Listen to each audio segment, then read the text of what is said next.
Hello, this is my NEC APC Advanced Personal Computer. It dates from about 1983. I have MS-DOS reference guides. Somewhere I have the computer guide. I don't know where it is there. The actual guide that tells you how to use it.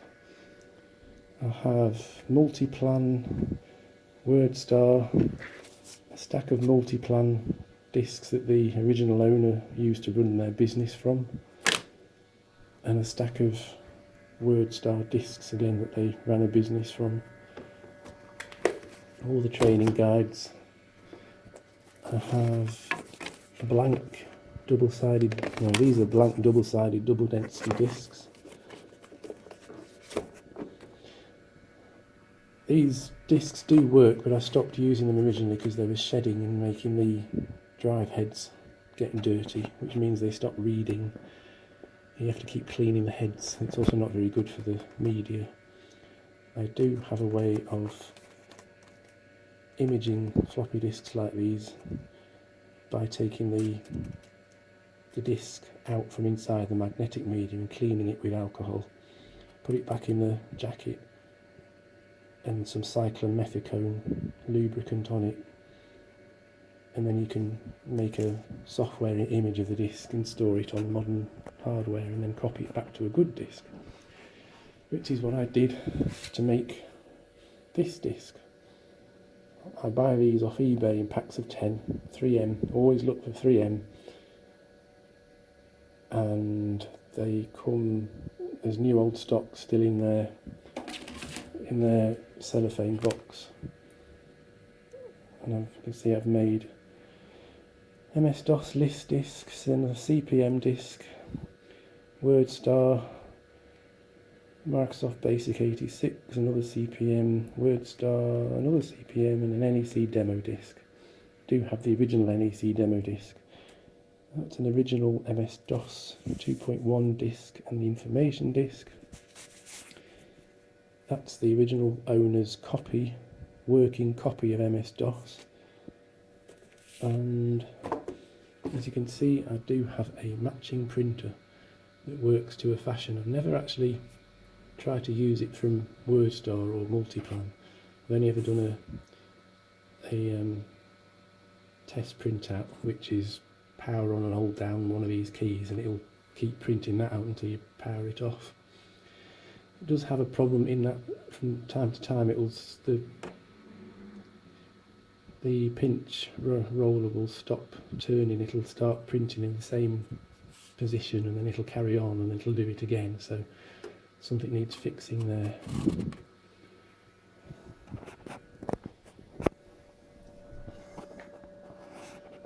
I've had this machine for over 15 years now. I got it free off eBay because the seller or the original owner didn't know how to list it and no one bid on it, and I just offered to go and pick it up. I drove 150 miles to pick it up and I was very happy. All that was wrong with it was the heads needed cleaning on the drive, and after that it would then read its floppy disks. That means it's passed its power on self-test, that little asterisk. So if you find one of these machines and all you can get it to do is display an asterisk, that's actually a good thing because it means it's working. Power switch. This whole module pulls out. There's a screw there and a screw there, and the entire power supply comes out the front. There's a brightness, volume control, and a little speaker there. This is a colour version. I think the base models are just green screen monochrome, and the base model just had one floppy drive, whereas this has got two. These are high density double-sided floppy drives. I think each disc I think is I can't remember if it's 500 kilobytes or a megabyte each unformatted, but it was a lot for the time in 1983. The screen resolution is near as damn it VGA. It's not quite 640 by 480 because the top line is always a sort of information block. But for 1983 it was an extremely advanced computer that was often used for computer aided design and scientific research. I know some of the things I've read on forums, and people remember these things. They've used them for, obviously, for programming, and somebody had them in NASA and somebody else had them in some radio telescope on top of a mountain somewhere. Most of the nostalgia is related to work-related things. This wasn't exactly a home computer. Not a huge amount in the way of games for these, although I think there are Japanese forums that have such things.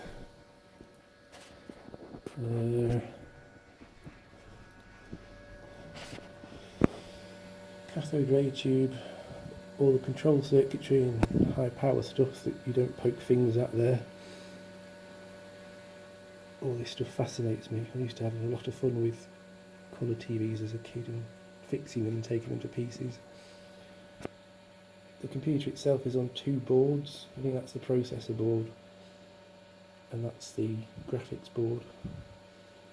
It's a NEC V20 processor, which was NEC's version of the Intel 8086, slightly enhanced version, so it runs a bit faster. There are 2 half-height floppy drives, DC stepper motor and direct drive spindle motors. 24 volts these run off. And a nice big fan at the back. And we've got a parallel port, a serial port and the keyboard. And I love the fact that you have to ground things. I love the way things were built back then. And there's your RTC BIOS battery. I do particularly like computers that have a backplane, like the S100 type of machine. I forgot what the standard is called with this Japanese version of, but it's a sort of dumb motherboard which has got the slots and the intelligent daughter boards that are your actual computer.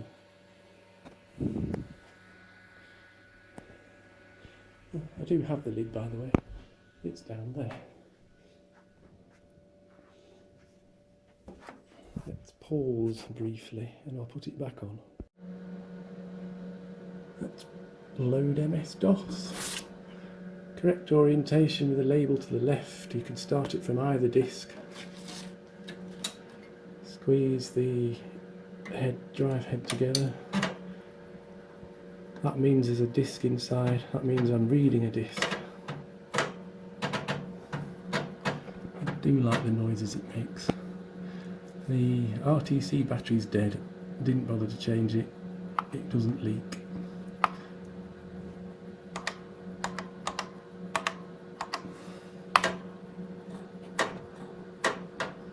Not much of any great interest, except if you're seriously into MS-DOS.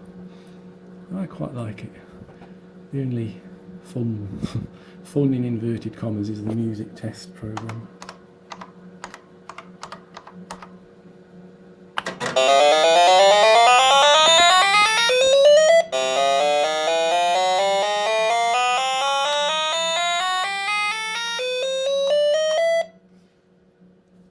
Let's Control C out of that noise.